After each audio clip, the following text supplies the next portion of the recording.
Alright, so what's up everybody? Welcome back to J&L Garage for another episode. So today we've got kind of a weird experimental day going on today. I'm sure you can tell by the title of this video that you know what we're going to be doing or whatever. Hopefully you guys are pretty excited about it. I know I am. Now I'm just going to go grab the parts that we're going to be trying out, and I'm also going to grab some supplies we need to get them installed, and then we're going to see how they look. I got to get you guys a cold start for the morning. Nice and early. Cool.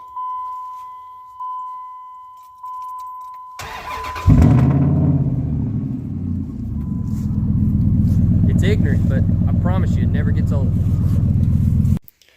Alright, so as you guys seen before, I went to go get these rock lights. So we're going to be trying out the Walmart LED rock light. Now these are not an RGB style rock light.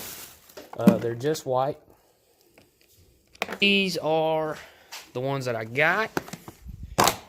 So they're just truck LED rock lights. Like I said, they're the old Walmart specials. I think I gave like $35 for 2 sets of 4. So I've got 8 total.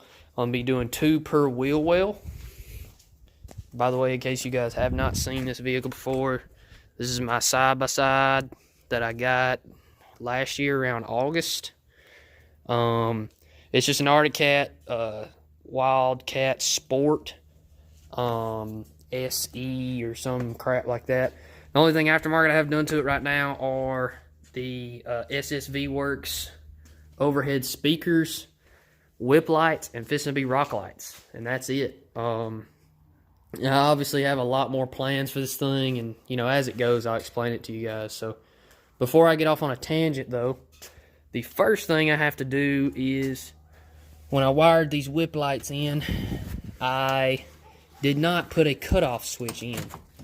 Well then, I decided that might drain my battery, so I mounted a rocker switch under my driver's seat. And I mounted it for my ground.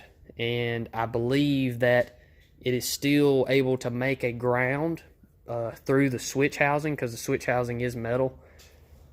But anyways, it's still managing to drain my battery for whatever reason. Tried to crank it up today and it was dead.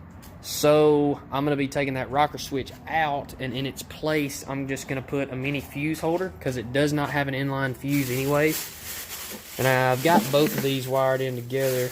Where did I put the... oh yeah, they're in here.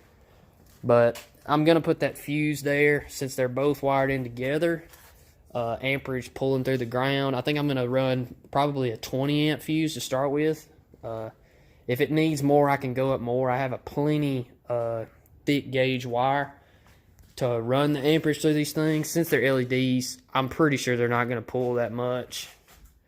It killed my battery over like 3 or 4 days. It was just slap dead. So I got to do something. So I'm going to put that fuse in there, so that way when I pull that fuse out, I know for sure this thing is not drawing any kind of power at all from my battery. Eventually, long-term wise, I'd like to set up some kind of dual battery setup, but there's enough rambling. I'm going to get started. I'm going to throw that fuse, inline fuse in real quick, and then we will get started on the rock light. All right, inline fuse, check. Now moving on to the rock light. All right, so the more I get to looking for placement ideas for these lights, the more I question their light output on a constant 12-volt source. So I know for sure I'm going to have 2 per wheel well. So what I'm thinking is I'm going to go ahead and wire them up, get them, just like lay them on the tire that they're going to be at, run the wires in the cab, run them all together to my rocker switch that I'm going to have through the fuse or whatever, and then turn them on and see what placement is best for, you know, each wheel well. Obviously it should be kind of mirrored on both sides, like both the front ones should be the same, both the back ones should be the same. But I think that's going to be my approach on this. Hopefully it works out well. We're going to see. Alright, so something I didn't think about. I started on the driver's side. I've already got those ran where I like them, runs with the main wiring harness to the engine. Forgot about the muffler being on this side. So the only real wiring harness to follow from this side is right up under this panel. You can actually see it right there. That's like my tail light wiring harness, pigtail and stuff like that. And that's really the only place I see to run these wires. So I'm going to be limited as far as placement goes on this side. So I really don't know where I'm going to put these things just yet. I'm honestly thinking about one up in this top area here, and then possibly one on this aluminum plate here. But I don't know how hot this gets under like idling conditions, because I'm pretty sure this muffler has a catalytic converter in it, so it heat soaks pretty bad, and it'll just sit there and cook it. So I'm kind of rethinking that. A placement I thought about was maybe right here, but that's below my mud flap there, and I really don't want the lights to be seen. All I want to be seen is what it's shining on. Because, I don't know, I've seen a couple four-wheelers where you could actually see the light itself. It was fairly visible. And you don't really study what the light's shining on, right? So I feel like the point of rock lights is to show off your suspension components, which right now my shit is stock. But eventually I am going to be putting a lot of aftermarket custom powder-coated goodies on here. And I want that to be what the light is shining on, and that's what everybody's looking at, not the light itself. So I'm going to play with it a little bit. I think I may be able to mount one maybe back in this corner, and that it may actually shine down into like the transmission rear axle area. But same thing goes there, right? Like once I lift this thing off the ground, it's just going to be a super visible light. So I'm thinking I'm probably just going to end up spacing them out up top right here. And then I don't want uneven light on both sides because I'm OCD like that. I want them to be fairly similar. So I'm just going to mount them the same way on both sides. The main thing I hate is they're going to be hard to keep clean, because literally the tires right now sling mud directly right there in this little channel right here. So right under here is where they'll be mounted, and it just cakes that with mud terribly if you get on any kind of sloppy mess.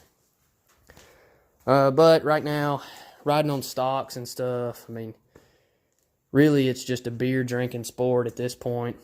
So I'm guessing I'm just going to go on ahead and mount the back ones. And then move on to the front. Should have a little more area to work with. So like my plan was kind of a fail to go on ahead and wire them up and then test them. Yeah, it's looking like I'm going to end up having to do the same thing here. Just mount both of them. Probably mount one towards the back there, and then maybe one up front. I think that'll be a plenty. That should be fine. Simplifies things a whole lot. I don't see there being a point in making a rock light install more complicated than it needs to be. So, with that being said, now that you guys know kind of my placement and everything, I am going to go ahead and just knock this out. I'm going to go ahead and mount everything, so that way I know what wire length I have and I know what I need to run and what I don't with aftermarket wire or whatever. And then I will update you guys with my placement and how I've got my rocker switch wired and everything like that. So yeah, I guess we'll cut to that now. All right, so got them mounted. Got two there, two on the other side, two over here. And then I got my wiring all tucked away, nice and neat. Yeah, you can tell it's under there. But anyways, so pretty much everything is done as far as the mounting goes, right? on the back side. Haven't started on the front just yet, but I've got both sides coming in. Obviously, the long side is my driver's side, but it really doesn't matter. I'm wiring all this up on one switch, so I don't think that's actually going to come into play at all. Main thing is going to be everything needs to be run to one central location. So I'm going to be hindered by a short set somewhere. I'm hoping that the passenger side front here, I'm hoping that I'm going to have a way to run this side into the cab and still have plenty of cable to come all the way back to that location there. I'd really like for all of my cables to reach to here. The reason that one's so short, like I said earlier, is my exhaust is in the way, and I have to run that with that loom there. More than likely, it's looking like both of my front sets are gonna come down with this wiring loom here and go under the floorboard, just like this back here did. This didn't actually have to go under the floorboard, it's just in between the skid plate and the frame, right? But I am gonna have to run it through that center, through the center console to here for the most part. And I don't think it's going to be quite as easy as this, because I could just kind of shove the wires down until I could reach them here at the front of the engine and then snatch them down. It's not going to be that easy up here, but nonetheless, nothing I can do but try to hurry up and get it done. And the main thing I'm always also worried about there is the front drive shaft. So I've got to make sure that I've got it tied to that wire loom good and tight or something to make sure that it doesn't get wrapped up on my front drive shaft or something like that. As far as I know, that's always spinning.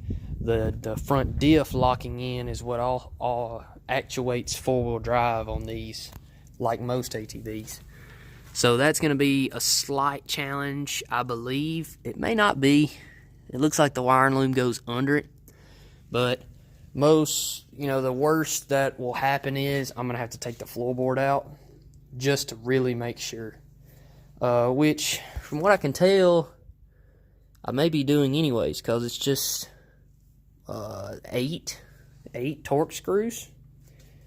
Yeah, so I think I'm actually just going to do that anyways. Take the floorboard out, and that way I know for sure it's tucked out of the way. So I'm going to get to doing that, and I will let you guys know what I come up with after I get that tore out. Alright, so got the cart ahead of the horse a little bit, but whatever, I'm starting to lose daylight, and it's starting to cool off, so I am trying to wrap this up. But nonetheless, got all my wiring ran for the front. I did end up taking the floorboard out, as you can see. And now I'm working on getting my wiring ran for my switch. So I have traced my ground down through the bottom side of the bracket for the power steering. And then it just runs down this roll bar here, and then it'll run under the floorboard back here to where all of the Rocklight's wiring is. So now I'm fixing to work on stripping all that back, hooking my ground up to my wire here, and then I'm going to hook my power wire up, which will be a shorter wire, a lot easier to install. I'm going to hook up the inline fuse. More than likely, I'm going to put my inline fuse directly to one end or the other. I've got a lot piled up over here in the battery tray already, so I think I'm just going to butt splice it directly onto all of the positive wires into one splice, which will have the inline fuse on the other side.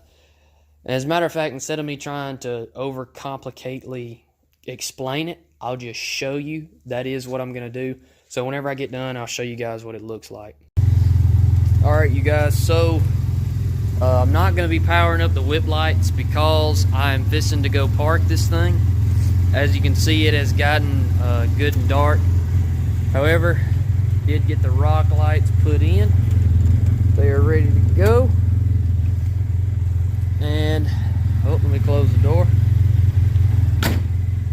Tell you what, we'll even turn the light out. Yeah, it's lit up pretty good.